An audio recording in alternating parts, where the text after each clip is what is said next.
Ya, saya bacakan kembali wa qala al-Fudail bin Iyad radhiyallahu taala anhu, dan Fudail bin Iyad seorang ulama hebat, ulama besar, wafat tahun 187 Hijrah.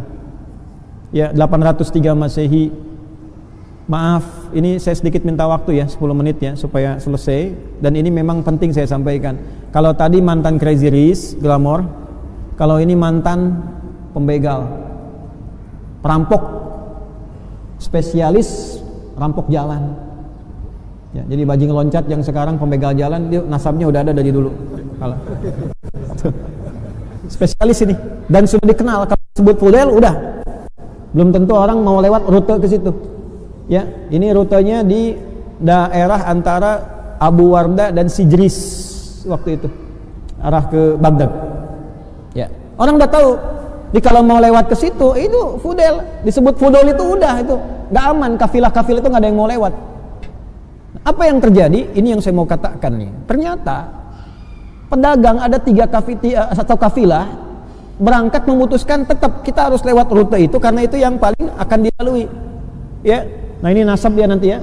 Ini salah satu ijazah bagi sopir-sopir truk yang lewat kadang dipalak preman gitu kan, dan sebagainya. Boleh silakan. Ini kan kalau nonton live begini dan sebagainya. Nah ini dalilnya buat premannya nih. juga buat sopir-sopirnya ijazahnya nih, ijazah sanad dia nih. Maka di antara yang kafilah itu, rombongan pebisnis pedagang itu ada 3 orang soleh mengatakan begini, kita tetap lewat, hanya nanti kita minta perlindungan kepada Allah ya. Ikhtiarnya gimana? Kita panah aja nanti ke tempat-tempat yang kita duga ada perampoknya.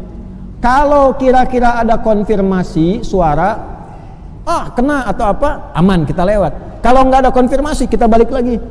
Artinya apa? Panah kita meleset katanya. Ikutnya kita yang kena. Itu unik itu ya. Kalau Anda baca kisah orang-orang soleh itu bagus-bagus dulu tuh ya. Maka apa yang terjadi? Mereka memutuskan berangkat lewat rute itu antara Sijris dengan Abu Warda. Begitu mau dekat ke situ, mulailah kemudian panah disiapkan. Sebelum dipanah, ini yang paling menarik, maka mereka memanah dengan ayat-ayat Allah dulu untuk menghunjam kepada kalbu orang yang dituju. Maka yang pertama membacakan Quran surah ke-57 ayat 16 Al-Hadid. Alam ya'ni lilladzina amanu an tahsya'a qulubuhum li dzikrillah wa ma nazala minal. Apa ayatnya? Wala yakunu kalladzina utul kitaba min qablu fatala 'alaihimul amadu faqasat qulubuhum. Apa belum tiba bagi orang-orang itu yang merasa beriman untuk semakin khusyuk kenal Allah, melembutkan hatinya, jangan sampai berbuat maksiat terus sampai keras hati seperti orang dulu, banyak maksiat hatinya keras sehingga jauh dari Allah. Tiba-tiba begitu itu dibacakan sebelum panah dilesatkan, ini Fudail langsung gemetar, pingsan. Bingung anak buahnya, dikira kena panah, padahal nggak ada apa-apa, keringetan. Begitu bangun lagi, kenapa? Itu ada panah ayat sampai ke hati saya, gemetar saya. Lalu yang kedua dia bacakan lagi Quran surah Az-Zariyat ayat 50, fafirru ilallah, cepat balik ke Allah. Nggak ada orang yang tidak diampuni oleh Allah. Seberat apapun maksiat, selumur apapun noda, nggak ada orang yang nggak diampuni. Cepat kembali ke Allah, balik ke orang tua bisa ditolak, nggak diaku anak, balik ke tetangga kemudian nggak diterima, balik ke Allah. Nggak ada orang nggak pernah salah. Teman-teman yang di LP, lembaga permasyarakatan dan sebagainya, nggak ada orang nggak pernah salah. Kembali ke Allah. Satu tempat Anda nggak terima, dekati Allah. Dan dengan izin Allah, sedunia membuat Anda diterima. Menghujam, pingsan lagi, kaget lagi gitu kan. Ada panah kedua menembus jantungku, menembus jiwaku.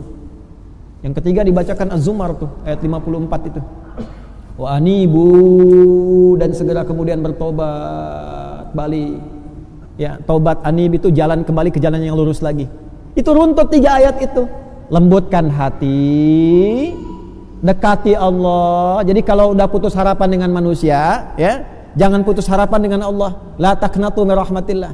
Jadi simpulkan pada hati kita, Allah selalu menerima kita. Ya. Keluarga belum terima, lari ke Allah, minta lembutkan hatinya. Ya. Calon yang dilamar belum terima, kembali kepada Allah, terus dekati bapak mertuanya. Minta balik ke Allah, balik.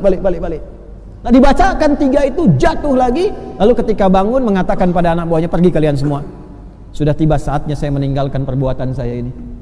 Kena panah 3, yang panah fisiknya enggak kena, tidak mengenai, itu panah ayatnya sampai kepada jiwanya. Kalau itu yang 3 pedagang itu enggak bersih hatinya, mustahil ayat sampai pada jiwanya. Bersih hati. Ya. Dulu orang baca Toha, getar hati. Baca Al-Fatihah, penyakit sembuh. Ini Fatihah udah, Yasin sudah, Al-Kahf udah enggak sembuh-sembuh. Bukan karena ayatnya, cara bacanya itu nggak tepat, itu kurang bersih hati, kurang bersih. Ya, kumpulin santi suruh bacain Quran, santinya dibayar, datang santi kemana? Sana, amplop udah nggak ada, ya udah. Cuma dapat Qurannya, barokahnya enggak. Makanya kalau mau baca Quran bersihkan dulu hatinya, bersihkan, taubat dulu. Kenapa ada isti'adzah di situ? Supaya hatinya dibersihin dulu. Supaya yang dibacakan itu kalau nggak ke orang lain, ke kita itu ada getaran. Allah itu Pak Ibu maha baik. Ya, Anda itu banyak salah, terus mau ngaji, baru wudu, tenang, buka Quran, keluar ayat sesuai dengan kebutuhan kita. Kok bisa ayatnya sama begitu? Itu kurang baik apa Allah itu? Nah, sehingga Fudail dari peristiwa itu memutuskan pensiun tuh. Ini preman pensiun sudah ada dari dulu. Bayar royalti tuh ke Fudail tuh. Ya. Selesai pensiun, memutuskan untuk mendekati Allah. Datang ke Mekah tadi, datang ke Madinah, ibadah aja di situ. Yang paling menarik, tiba-tiba apa? Khalifah presiden pada waktu itu Harun ar-Rasyid mimpi, dalam mimpinya diarahkan untuk ke Fudail. Ya, ada kalimat dalam mimpinya. Ya, ada hambaku yang telah mendekat kepadaku namanya Fudail bin Iyad, temukan dia. Dalam mimpinya. Presiden mimpi, dalam mimpinya diarahkan kepada mantan preman. Anda bayangkan, mantan begal, mantan perampok, berubah jadi orang baik. Tiba-tiba apa yang terjadi? Ternyata beliau sudah berubah jadi baik, jadi soleh, sampai meninggalkan tempat di situ yang viral sebagai perampok ke tempat lain yang dekat dengan Allah. Masyarakat akhirnya memviralkan dia sebagai seorang hamba yang sangat dekat dengan Allah. Ini ahli ibadah, ini ahli gini. Tapi beliau mengasingkan diri. Kalau sudah viral begitu, pindah ke tempat lain yang nggak kenal, dekati Allah. Terus mengatakan pada dirinya, yal musi, pendosa, kamu ini disebut orang soleh padahal kamu ini banyak salah, kamu ini disebut pintar padahal kamu banyak bodohnya. Itu viral sekali itu. Kalau ulama-ulama kita yang punya nasab ini nyambung tuh. Ya, kamu dikiranya banyak amalnya, dermawan padahal kamu itu masih pelit. Ke dalam dirinya begitu terus. Kamu maunya ngajar, ya, kelihatannya ikhlas, padahal kamu itu pengen kelihatan orang, pengen populer, pengen macam-macam dan sebagainya. Akhirnya apa yang terjadi Bapak Ibu sekalian? Dari situ ketika Harun ar-Rasyid tahu, diarahkan ke situ, dipanggil ke istana, dan beliau menjadi salah satu penasehatnya dari Harun ar-Rasyid, dan beliau menjadi salah satu guru dari Imam Asy-Syafi'i, ya, yang nanti ditemani dalam pendakian ilmu dari Imam Asy-Syafi'i, dan nanti juga ditemani juga oleh Bishr tadi. Karena Bishr kan lahir 179, ini wafat 187. Bishr al-Hafi itu dalam masa beliau muda-mudanya itu pernah bersamaan waktu dengan ini, tapi belum sempat ngaji yang benar. Karena kan tadi jalur hidupnya beda. Inilah Fudail. Tak peduli latar belakang kita Anda apa. Mungkin Anda kalau tobatnya benar-benar bagus, baik, ya insya Allah besok jadi ulama. Lebih baik daripada kami yang mengajar saat ini. Kalau bukan Anda anaknya, kalau bukan anak Anda cucunya, bismillah, doa.